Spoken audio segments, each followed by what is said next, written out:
مستني القرض العقاري ومستني اللي هو القرض العقاري صندوق التنمية لك 31 سنة وما جاك، تفرح لو جاء البنك وقال لك تعال انا اشتري لك بيت، صح؟ قبل ما اخش في هذه المشاكل، ترى المشكلة فينا اللي بياخذوا صندوق التنمية العقاري السعوديين ما بيسددوا، فبالتالي ما دامهم ما بيسددوا، فبما انهم ما بيسددوا بالتالي ما بتجيهم فلوس، فما بيقرضوك انت. يعني الحرامية اللي اخذوا صندوق التنمية العقاري ما بيسددوا، فانت ورط. فالمفترض انه صندوق التنمية العقاري يسوي دائرة قضائية حقوقية تحصيلية تحصل المبالغ من السعوديين اللي حصلوا على القروض فاتجهوا مساكين الشباب، خاصة المعلمين والمعلمات الوظائف الحكومية، انهم يشتروا بيوت عن طريق قرض من البنك، صح؟ فاللي بيحصل انك انت تروح البنك متلهف تبغى فيلا، والبنك ياكلك البنانة كلها. طبعا انت والمدام تروحوا البنك نفسكم تسكنوا في فيلا، انتم ملحقين في شقة غرفتين، يجي البنك يقول لكم نسبتكم التمويلية 3.5 مثلا، فطبعا يحسب لكم هي موظف البنك يقول لكم دفع 30% اولى، انتم قدكم محوشين، ويلا انت تدفع 4000 والمدام تدفع 5000 ويسلمك مفتاح الفيلا. وفجأة يسلمكم مفتاح الفيلا، واو، يلا طبعا انت مسعبر وتروح تعزم الاقارب والاصحاب، تعالوا شوفوا فيلتنا الجديده والسياره جوه، وتعالوا شوفوا فيلتنا الجديده والسياره جوه الجراج، شيء والمسبح والبزوره بيلعبوا في الحديقه الخلفيه، وحرمتك عندها غرفه ملابس، وحرمتك تاخذها الحريم حريم اقاربهم وتطلع تهايط، شوفوا هذه غرفه نومي ودي غرفه الملابس ودي غرفه عبودي. والله حتتبهدل. لما تروح البنك في حاجتين اسمها إجارة ومرابحة، أوكي؟ لو أعطاك البنك مرابحة عارف إنه حطك على القبلة، لازم تاخد إجارة، أوكي؟ إجارة.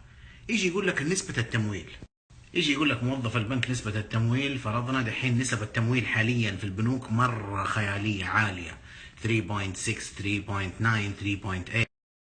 فطبعا انت ما انت فاهم يعني ايش 3.9، انت تبغى الفيلا تبغى تجعس. انا حفهمكم الان بشرح تفصيلي يعني ايش 3.9 و 3.8، وانك كيف انت قاعد توقع على اوراق انت ما انت فاهمها، قاعد تنكب نفسك نكبة عمرك. فحشرح لكم الان، خلينا نفترض انك انت رحت للبنك، حشرح لكم الان لو انا موظف بنك وانت جيت انا تبغى فيلا وقلت لك نسبتك 3.8، كم حتطلع عليك قيمة الفيلا؟ اوكي؟ نحسب بسم الله. لو افترضنا انه سعر الفيلا متوسط الدوبلكسات 1,500,000، اوكي، ريال، وقال لك النسبة 3.8، حلو حلو، وقال لك يا طويل العمر ان انت حتسدد على 30 سنة، اوكي، نبغى نشوف ال 30 سنة كم شهر فيها، كم شهر فيها. طيب ال 30 سنة فيها 360 شهر، قسمة 12 هيساوي 30 سنة، 30 سنة. نيجي الآن نحسب يعني إيش ال 3.8.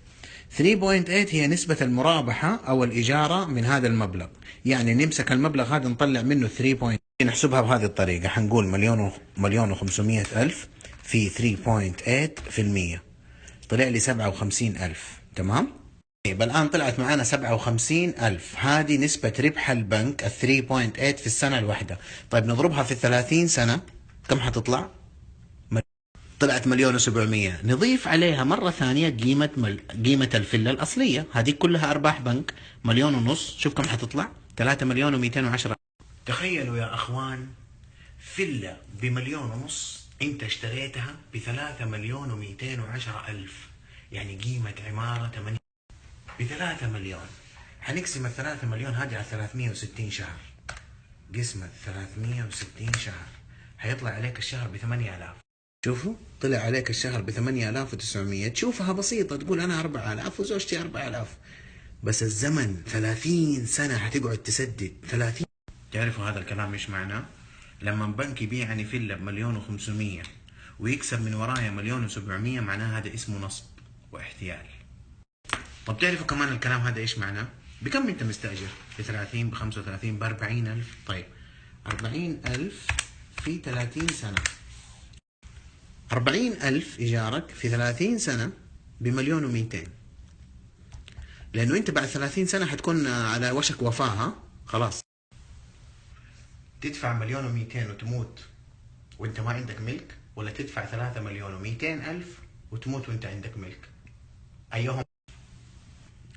يا بنوك خافوا الله في الناس. أنا ما بقول لكم لا تبيعوا قروض تمويلية، أنا حآخذ قرض تمويلي، أنا على، ولكن مو تجيبوا محامي شاطر يكتب عقد من 17,000 ورقة، تستغلوا جهل الناس وتوقعوهم على أوراق يموتوا فيها.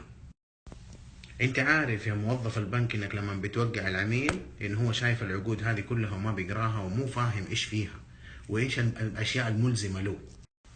الربح في الاسلام النص، يعني المفترض انك بعته فيلا ب1,500,000 تاخذ منه 500,000 مربح، مو تاخذ منه. مو انتم بتقولوا انكم بنوك اسلامية وما تتعاملوا الا بالاسلامية، والشيخ الفلاني ختم لنا والشيخ الفلاني صدق لنا؟ هذا الاسلام ولا؟ جيب المواطن فهمه، قل له ترى 3.8 معناها كده زي ما انا شرحتها، اذا وقع وافق مشكلته. يا مؤسسة النقد انتم مسؤولين امام الله انهم تجبروا البنوك يشرحوا للمواطن البسيط بطريقة بسيطة ايش يعني قرض عقاري تمويل.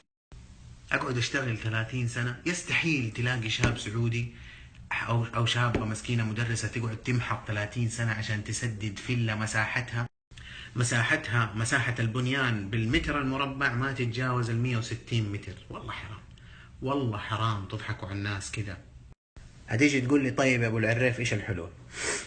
اتعامل مع البنوك، وانا انا علاء حتعامل مع البنوك ولكن بطرق معينة. اول شيء، ليش فيلا يا اخي؟ ليه مو شقة؟ ثاني شيء، طب بدل مو شقة ليه مو ارض؟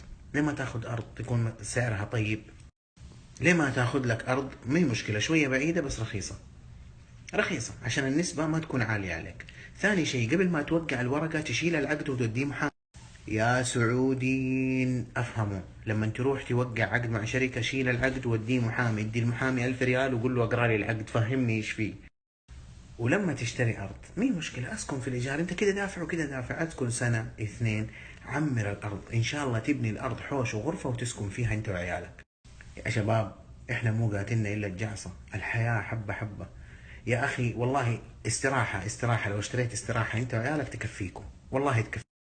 مي مشكلة، اشتريت ارض خلاص لبست انت في الارض، تقدر كل ما جاتك 5000 اشتري بلوك، 5000 اشتري اسمنت، 5000 اشتري مواد سباكة وتمشي. او شوف لك مقاول اتفق معاه بالمتر على اقساط ميسرة، اعطي له قسطه الاول يدي يسلمك شيء، ادي له قسط الثاني يسلمك شيء، ولا تدين. ليش الديون يعني؟ خافوا الله في عيالكم. يكبر ولدك يصير عمره 35 سنة يلاقي أبوه عليه دين 3 مليون، والله حرام، والله حرام. وغير كذا أكاد أجزم إنه المقاولين هذول الشركات حقت العقار اللي تبني الفلل الدوبلكس بناهم زي وجههم. فلو افترضنا إنك أنت مصمم تروح تشتري فيلا، أقرأ كم النسبة، فك العقد شوف كم النسبة، لا تشتروا بأكثر من 1.8 1.9 يا عمي 2.3 كده خلاص. اكثر من 2.3 قول ابوي يفتح الله اقعد في الايجار احسن لي. افهم. حتشتري الفيلا، اللهم لا احسن عشان لا احد يقول ان انا بحسد وانا بتكلم في مصلحتكم. حتفرح بها سنتين بس وبعد كده كفوف يا واد تاكل موز لين تدوخ. واصلا للمعلوميه، شركات المقاوله اللي تبني بايع عليك اصلا الفيلا بدبل سعرها بدبل تكلفتها. يعني الفيلا الدوبلكس هذه أرض وإنشاء ما كلفته 800,000، باع لك هي بمليون و600 مليون و700، كسب من وراك 700,000، والبنك كسب من وراك 1,500,000. الكل جاي يقول لي علاء إيش الحلول؟ الحلول يا ناس خذوا الدنيا تكة تكة، حبة حبة، أربط الحزام. الله سبحانه وتعالى خلق الدنيا في 6 أيام، وهو ما كان عاجز إنه يقول لها كن فيكون. بشويش على نفسك. طبعا انا عشان البنوك لا تروح ترفع علي قضايا، انا ما بقول للناس لا تاخذوا قروض، ولكن لما